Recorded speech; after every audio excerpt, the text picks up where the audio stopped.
Cramer, representing proudly the state of North Dakota in the United States Senate. Talking to Jason Spiess, who's like the best energy interviewer in the world. Is that too much? That is not too much. In fact, we might even have to turn that into a promo or something.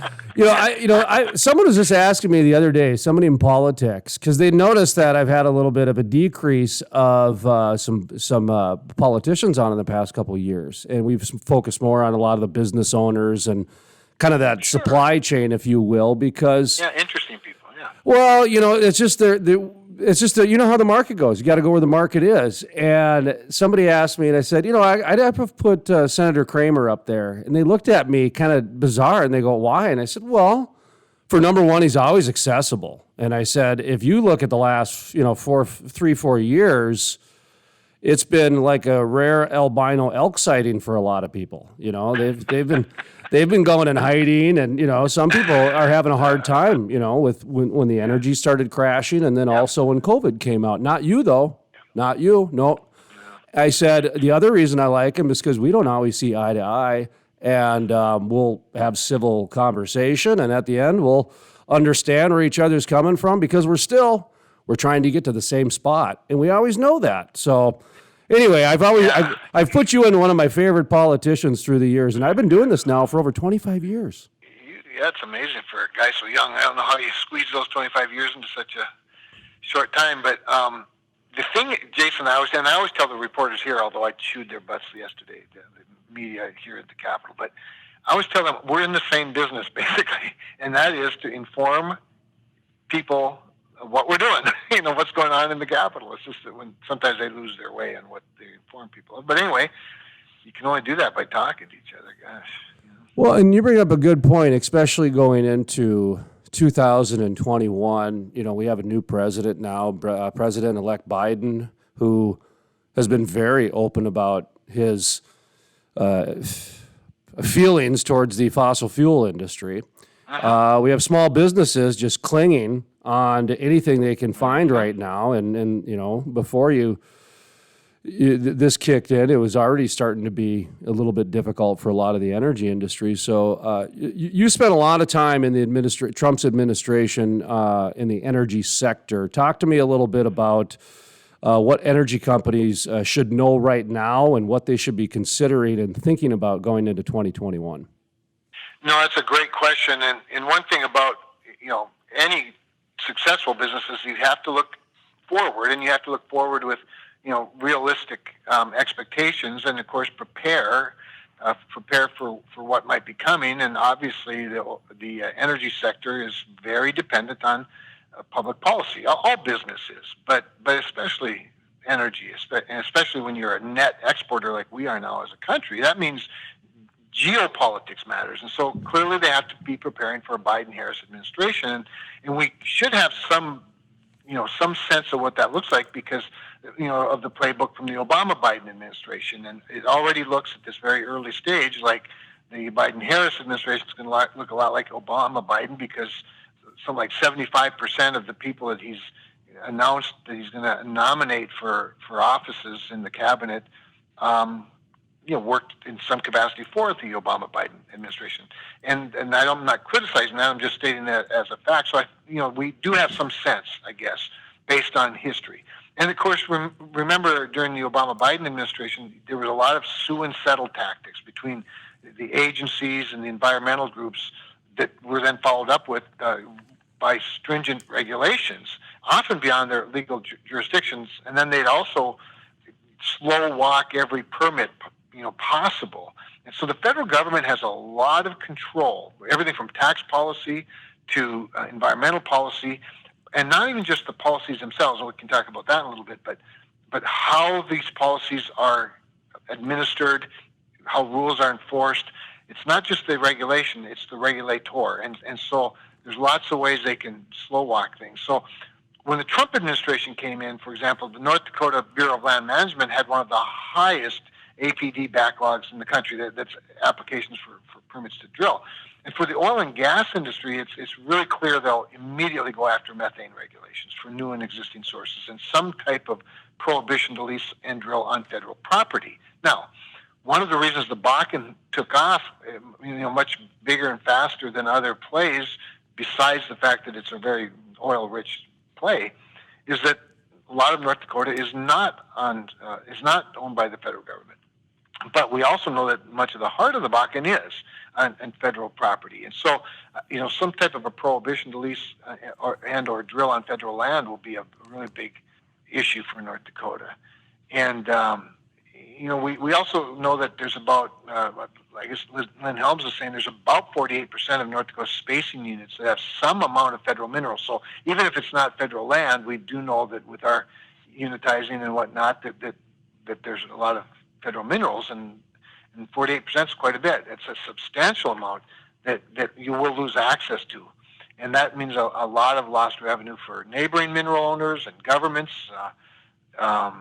production for our economy, still largely utilizing oil now and many years into the future. So let me just jump in for 1 second. I just want to paint a picture for somebody out there that maybe isn't following that. Is basically what we're talking about is that you could start drilling on your specific area, but because these laterals go several miles underground horizontally, you could be entering into a federal type of a jurisdiction, if you will. We just had Kathleen Skama on. She's the president of the Western Energy Alliance, and that is a big deal out west. Of course, you start, you get west of the Black Hills, and about every other foot is federal land in some way or another. So it becomes a little bit tricky, and that's interesting to hear about North Dakota having it. I didn't know it was that high. Yeah, so when you think of 48%, and what Lynn is saying is that 48% of our spacing units have some amount of federal minerals. So it's not 48% is federal. It's 48% of the units have some amount of federal minerals. And what that means is, to the illustration you just pointed out, that means that companies could lose access to a resource that's vast majority of which is private, but if there's a little bit of federal in there, then becomes jurisdictional problems. And even if you can get the right percentage worked out, as an investor, you're going to look at, well, where would it be easier? Where would it cost me less? Where is it less hassle? And so even in North Dakota, a federal prohibition could become a really big problem. Now, we also have, because of politics, we have this Georgia runoff election, the Senate election, and right now Republicans have 50 Republican senators. There's 48 Democratic senators, and these two will determine whether Republicans or Democrats control. And so control of the Senate's a big thing, but we need that control as Republicans and as pro-energy states to prevent any drastic lawmaking that that would try to satisfy the Green New Deal proponents, for example. So, elections have consequences, and while a Biden-Harris administration will be able to use their executive powers in lots of ways, at the very least, if we maintain control of the United States Senate, we can prevent big policy changes and additional taxes or like say Green New Deal types of legislation. Now, from a market perspective, we were the COVID-19 pandemic has clearly demonstrated and illustrated and highlighted the vulnerability of supply chains. So it seems like, right now, I think oil's, as we record this, somewhere around $46, $47 a barrel. I mean, 50 would be better, but at least it's much better than it was when it was negative. And I think we've seen, we've worked hard. I worked very hard on bringing Saudi Arabia a little closer to in compliance. But we're bringing oil inventory numbers down with prices improving. But then you have New York and California and Europe announcing more restrictions on their economies and citizens, and then price comes back down. The vaccine hopefully will provide some of what people are looking for to eliminate the COVID-19 restrictions, and then we get activity, get market back. The biggest problem we have in the oil industry from a pricing standpoint is that there's market share, obviously, and that demand is way down because travel is way down. I travel every week, as you know, and so I can see it pretty clearly. So May 21, I think futures were at 47 a couple of days ago. It's the highest price on the chart, so we've got a little ways to go. But I'd also be watching, Jason, from a policy standpoint or from a geopolitical standpoint, to see what Iran, Russia, Saudi Arabia do, and what a Biden-Harris administration would do in response, because we already know that the Biden-Harris administration wants to re-engage Iran, for example. And Iran has already they've announced what they want to do in terms of upping their production once the sanctions are lifted. And Iran, becomes a pretty major player, pretty major competitor. Saudi Arabia has been playing okay since they pulled off the bait and switch on us with Russia here earlier this year, which caused this firestorm. And, I will just gladly tell you, I now have the cell number of the Saudi princess who is the ambassador to the United States, and we talk pretty regularly. So we have a little friendlier relationship now. But if they decide to turn the spigots back on, we could be in a lot of trouble. So production is, I think, around 11 million barrels per day, which is up from 9.7 million at its low in August, but it's down from 13.1 million barrels per day. It's high in February, March. So we're going to see how these nations play, and politics matters. Well, there's certainly the demand in energy isn't going away. And when you look at China's population, the majority of them, by the way, are aging with the one-child policy they've had for a long time. India's growing. You've got the United States baby boomers. They outnumber Generation X and the millennials pretty good. So that, the baby boomers are aging. The globe is aging. And so the healthcare facilities are going to need more energy. And if you go take a look at any municipality, generally it's emergency services and healthcare facilities that make up most of your power grid. With that being said, I look at the world of business and some of the regulations that we were talking about. There was a gentleman, Ray Scott, out of Colorado. He's a House Senate over there on Grand Junction, I think District 45 maybe. I've met. In fact, I had breakfast with him once in Grand Junction. I was there on behalf of the Trump campaign 4 years ago, doing an energy. Okay, event. He was on about February this year, and he made a great comment, which is the market isn't the issue, legislation is the issue. And I thought that was such a great comment because there is a demand out there for a better quality of life, whether it's from heating our homes or driving our vehicles or getting our goods and services delivered, especially now, to our doorstep. Right. What's missing with this administration? What's not connecting with a lot of some of the environmentalists? I saw North Face came out and said, hey, we don't want to have anything to do with fossil fuels anymore, but, we'll certainly take your orders and deliver them to you. The hypocrisy is just getting out there. Yeah. No, Jason, there's such a disconnect. Part of the problem is you take a North Face as an example, or any other major retailer or distributor of some type, and I deal with this in the banking side in a big way, big way. I'm always fighting the major banks, trying to remind them of their obligation to provide capital to legal businesses and not make these investment decisions based on political pressure from other folks.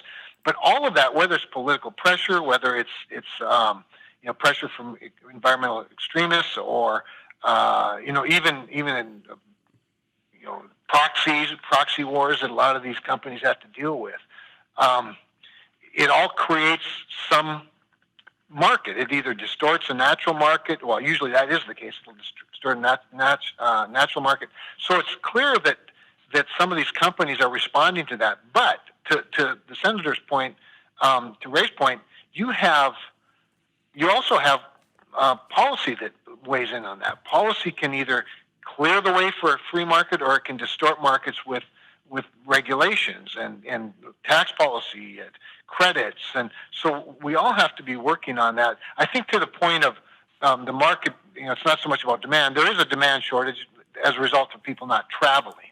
But on the trucking side, you're exactly right. As there's less and less small town Main Street retail, and there's more and more box store, Amazon, there still is you need to move product. And so there is a disconnect. There's a hypocrisy that is very rich. And I think to the degree we can do it, and folks like you do it very well, provide a forum to point out that hypocrisy and bring people back to a more reasonable discussion about things that matter to them, whether it's traditional air pollution or greenhouse gas emissions, the methane versus, CO2, what's reality in terms of grid reliability, clean coal technologies, and innovations that are every bit as emission-free as others and better for the grid. These sort of in-depth discussions of science and technology, absent hypocrisy, can be very valuable. It's just that there are very few forums today where that happens. Concluding here with U.S. Senator Kevin Cramer, appreciate the time today. I wanted to wrap up with kind of probably the toughest question we have today, because it's, industries went through a lot in the last year to the tune to where we started seeing some government intrusion. In Texas, even the Railroad Commission met several times about controlling production. And we tried to talk about this a little bit, and it's a sore subject. That's why I wanted to have you kind of referee it a little bit or talk about it a little bit, because it's at a crossroads. Let's put it this way. Mike Sommers from API, the president of API, I'll never forget this story came out about the Texas Railroad Commission stepping in and controlling production. And I swear to you, that reporter didn't even finish the sentence, and he was already saying, "Government, stay out." That was the old school way. Government, stay out. Yeah, right. Well, then about a week later, you had Matt Gallagher, CEO of Parsley Energy, pop up on CNBC talking about, well, maybe we should have the government step in and control production. And I thought, well, that's pretty good for you, man, because you're one of the big guys. But the little guys who are out there hustling, they're probably going to get left out. Well, then a few months later, and by the way, Matt was scheduled to come on the show here, and then all of a sudden, his people just ghosted us. Well, then they sold. And I thought, okay, well, the frac sand industry just sharpened their pencils again for the 5th time in the last 6 years. Yeah. The truckers, I don't even want to get into the truckers, how they've sacrificed. And I'm pretty sure, we've heard a lot about a lot of these executives getting bonuses and not having to face the music and a few other things. And I thought this is a really good example why accessibility is important. So again, thank you, Senator Cramer. But again, it kind of demonstrates how the government can kind of pick winners and losers without even trying. It's just there's certain ways and certain businesses are already in motion that need to be saved sometimes. And that's difficult for a lot of people to understand. But I thought that was a great example of how Mike Sommers immediately came out and said, no, the market will take care of it. Well, then it got to the point to where there was so much intrusion here and there that what was the market now? What was it? So talk to me a little bit about how we can navigate going into next year where the industry isn't really sure how to handle when the market steps in. Because by the way, North Dakota, it's working great. And in Wyoming, it's going great. And in Texas, I don't even think they really pulled the trigger on it, but it caused some problems. So do you know what I'm talking about? Are you following me? I do know what you're talking about, and it is very complex. And part of the problem is, remember when two things. First of all, remember in the era of scarcity, when the United States was dependent on Middle Eastern oil, Middle Eastern countries, which are not free market countries, they're oil states, they're petro states. They controlled the price, and they controlled the price by controlling the access to the product, mainly on the supply side. And they dictated to us what we'd be paying for oil and natural gas and the refined products. Then all of a sudden, in the Trump era, we become a net exporter. We now are energy dominant. So, but remembering that there are the economics of oil out of a shale play versus oil out of the sands of Saudi Arabia are different by several hundred percent different economically. So you can still suck it out of the sand in Saudi Arabia, put it on barges and send it to the United States, in some cases cheaper than you can produce it in Texas and ship it to Houston.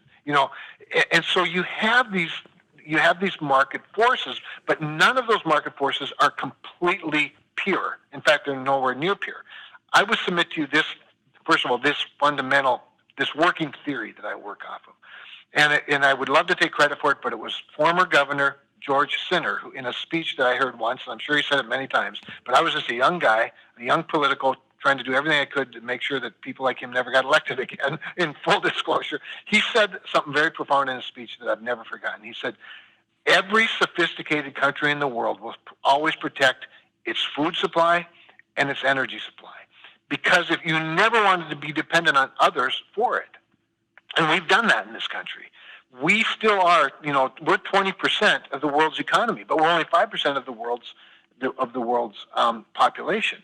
But that still means that there's 95% of the world that lives somewhere else. And when you're overproducing, when you're producing like we are, you want to have access to all of those other markets. And so now policy and geopolitics enter into it. Never mind the fact that the main players, the main international players in this industry come from very unstable parts of the world. Okay, why do I throw all that as sort of the grounding, the foundation for it? When you're dealing on the international stage, you need government because government matters. We fight wars over oil. At least we used to fight wars over oil. We don't have to so much anymore. So is the market really truly free? Well, during this time when you're talking to Mike and he's saying, let the market decide, we shouldn't control supply in the United States, I agree with him. But we also have to remember what we should be able to control is how much we still import. So just giving the most recent numbers. I referenced earlier December 11th. The WTI price on the board was about just under $47 a barrel. In North Dakota, the light sweet on that same day, it was about $37, so $10 less. But we were still importing, about 336,000, so out of, million, 336,000 barrels of oil into the United States. So here we are a net exporter, but we're still importing somebody else's cheaper oil because our refineries are set up for that. I do think it's entirely appropriate for a country to use its resources to help the domestic supply remain robust. First of all, so we're never dependent on others, especially others that are not our allies but our adversaries, places like Iran, Russia, even frankly Venezuela. So we should never be dependent on them. We shouldn't have to be dependent on them. I do think government intervention in that sense is appropriate. I don't think we ought to force our refiners or force our producers to produce less. We ought to make sure that our consumers are using our products first as often as possible. And your illustration up front is really an important one. You might recall that in March, I helped organize, along with Larry Kudlow, a meeting in the cabinet room in the White House with President Trump.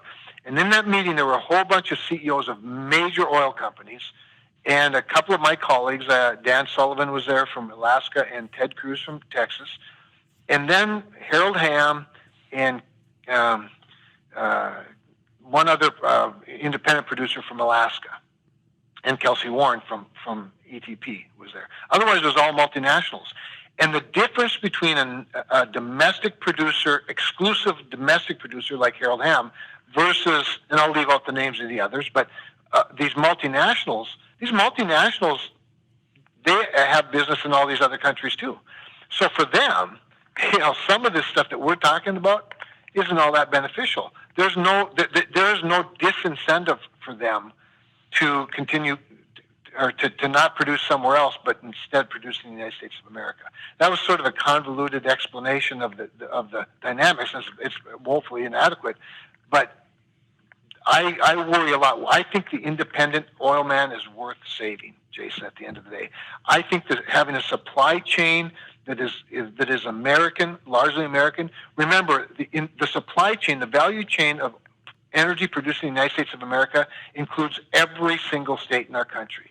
Whether it's the financing, whether it's the steel that goes into the pipe, whether it's the little valves that get produced, or any number of things, of the food, the restaurants, the retailers. I mean, there's no end to the supply chain for American-made energy, and our economy is directly tied to it in not an insignificant way, but in a major way. And so we can all talk about free markets all we want, but remembering that the world does not share our same values, and we are smart wise, I think, to come up with public policies that knock down barriers to entry, but also that protect the small, diverse producers. Here's the problem if we don't do that. Where we'll head, and where we'll get eventually, and we're on our way, you'll have like 4 major global oil companies or oil and gas companies in the world. They'll decide where they're going to drill, and they're going to drill wherever the investment reaps the best reward. And then you lose that entire value chain, the entire supply chain that's so critical to a dynamic economy. And we don't want that. You just literally answered my next question, because I was going to say the thing about the crude life and the oil and gas industry that really has attracted me is capitalism. And what I mean by capitalism is you can take any old roughneck who's been working any old rig, and after 10 years of looking at that same vibrating tube, he's figured out a way, because of the way his mind works without a college education, he's figured out a way to make that tube go twice as fast and twice as efficient. And pretty soon, the company that hired him and employs him doesn't want to steal the idea from him. They want to empower him in his local community. And pretty soon, that roughneck without a college education has 15 employees and a $1.5 million company, and he's a very good contributor to his local community. And if all of a sudden that guy goes through a little bit of a downturn, well, generally that oil and gas company will do everything it can to make sure that they stay in touch with him and keep him somewhat connected through their connections or something else. Now, they're not into handouts. Don't get me wrong. They're not into handouts. Right. They're into enabling opportunity and also taking care of community building. And that's a part that I have not seen in a lot of other industries, is that community building part that the oil and gas companies seem to do. I call it the last bastion for capitalism, to be honest. That's why I was so focused on the Mike Sommers and the Matt Gallagher complete, different dichotomy that's there. Because when you take a look at Texas, man, they're still wildcatting down there, okay? North Dakota is pretty much turned it into a commodity where they know where most of the oil is and that sort of thing. And they know how to get it. Yep. And they know how to get it. Then you go to Alaska, where it's state-owned oil. It's the people own it. And what do you got, 2 companies up there? 2 oil companies, BP and Shell, and that's about it. So I look at just the transition of those, and what you said is right, that if we keep going the direction we're going, we will have a handful of companies that control 90 to 95% of the global oil supply. So I just thought that was the Texas to Alaska analogy might be something that people in the United States could take a look at. What do you think on that? I think it's a great point. And I think North Dakota is the perfect laboratory, because we do have all of them. We have all sizes, as you know. And I'll go back to this often. There's a reason North Dakota doesn't allow corporate farming, and we can argue philosophically why that's good or why that's bad. But the diversity of a network of family farms provides a security that is not provided if you have a bunch of giant corporate farms. The best case scenario, the best illustration probably is in the beef business and the meat packing business, where we're now down to 4 major meat packers.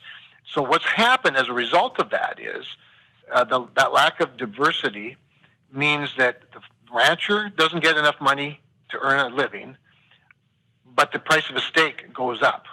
Well, that's exactly what will happen in the oil industry. If we get down to a handful of major global producers, they're going to go to where it's cheapest to get the oil. And ultimately, when there are very few of them, and by the way, these are vertically integrated companies that also own the shipping companies, they own the refineries, they own the pipelines, and they own the gas stations. They have their brand on their logo on the pumps. Ultimately, that will lead to a higher price. Stuart Varney asked me one day, he said, "But Senator," he said on his show, he said, "I kind of like this, $1.50 gas or $2, a gallon gas, don't you?" And I said, "Well, sure, I like it when I'm filling my tank, but I'm not going to like the $6 gas that's going to come when you kill all of the small producers and ExxonMobil gets to decide the global price for everybody. And then all of a sudden you're going to long for $3 gas, which might provide an opportunity for everybody to be successful." So, it's sort of economics 101, but our brand of capitalism can collapse when capitalism is replaced with greed, and we need to be very careful to avoid that. Wrapping up here, who's some of the leaders that the oil and gas industry should be looking out for? Names in the headlines, if you will. Of course, Senator Cramer, you're one of them. You're out there busy as can be, sticking up for the energy industry. So who are some of the other ones? Yeah, some of the people I work closely with. Let me go to a Democrat first, which is going to seem really strange. But Sheldon Whitehouse, who, as you know, he is a serious climate change advocate. He's not for climate change, but advocating that we need to do more to stop climate change. But what I like about Sheldon is, and I serve with him on the Environment and Public Works Committee. Sheldon he's intellectually honest. I think some of his theories are bizarre, but he's been very helpful in trying to work with us on things like 45Q legislation and rules. And that 45Q is a tax credit for carbon capture, utilization, and storage. In other words, he wants to see clean coal technologies. And then, another colleague of mine on that committee who's a Democrat, Ben Cardin, he's working closely with me on things like the appropriate tax treatment of nuclear energy. There are other forms of carbon-free energy than just wind and solar. And so guys like that, you need to, they're people we can work with. Senator Manchin, Joe Manchin, another Democrat he's the ranking Democrat in the Energy and Natural Resource Committee. He and I work closely together on a number of things. But the real stars in my mind, Senator John Barrasso from Wyoming, I've had the opportunity to serve with him as he's chairman of the Environment and Public Works Committee. Next year, he'll serve as chairman of the Energy and Natural Resources Committee, sit on both committees. He has worked very closely with me on a lot of things. Obviously, Wyoming and North Dakota have a lot in common. Senator Shelley Moore Capito of West Virginia will now likely become the chairman of the Environment and Public Works Committee next year. Tom Carper, the Democrat, is the ranking member. He and I have worked closely together. Again, we don't agree on everything, but we're able to find common ground and some compromise. On the House side, I was really pleased to see that Kathy McMorris Rogers from the state of Washington became the ranking Republican on the Energy and Commerce Committee. And I know Kathy very well. We'll work closely with her. Greg Walden, the former chairman and former ranking member, is retiring after this year. So I'd watch for Frank Pallone. He's a congressman who's the chairman of the Energy and Commerce Committee. And just a lot of really good people that we work closely with out there. We'll see who the Biden administration puts up for leadership at DOE. And EPA, they'll be more difficult to work with, no doubt. But we have plenty of allies to make sure that the oil and gas industry remains viable. But the most important thing is that the markets remain viable, that demand remains viable. We got to wipe out this crazy COVID-19 so that people can get on airplanes again and go to Disney World and we have international travel again. And those jet airplanes burn a lot of fuel, and they're never going to fly on solar power. Are we at the point where it's going to take the vaccine to get the economy going, or is it? Well, it's interesting you ask that. The vaccine certainly will help, and even some of the other measures. What we need is for people to feel comfortable again, getting in their cars and driving to places. Restaurants have to be open. There's no point in driving to a restaurant if it's not open. Disney World needs to be at full capacity, or you're never going to have the type of energy use that you'd have when it's wide open. Cruise lines, like I said, airplanes, jets. I mean, we need all of that stuff to be operating. That'll only operate when people are comfortable, or for that matter, when the industries are comfortable letting people in, so to speak. So, but a lot of that's driven by mayors and governors, and in my view, a lot of them have been way too restrictive, and it hasn't really worked. I know they all point to mask mandates and lockdowns as somehow being successful, and if they were successful, there wouldn't be any COVID-19 in Washington, D.C., and yet Washington, D.C., which has had some of the most harsh restrictions throughout several months now, is at a spike. So, the economy has suffered greatly at the hands of of the virus, and more importantly, at the unfortunate choices in its response to the virus. Be nice to get some people back out to work and everything. I think some people are using the stimulus and the desire for another stimulus to stay home, and I think there's a little bit of satiation going on with some people, and if they were not having such easy money, that they might be a little more apt to get out into the workplace. Not to downplay the health crisis that's going on, but I think it's there's a little bit of a mixed bag involved there, to be honest. But well, there are some perverse incentives that are built in, Jason. No question about it. Yeah.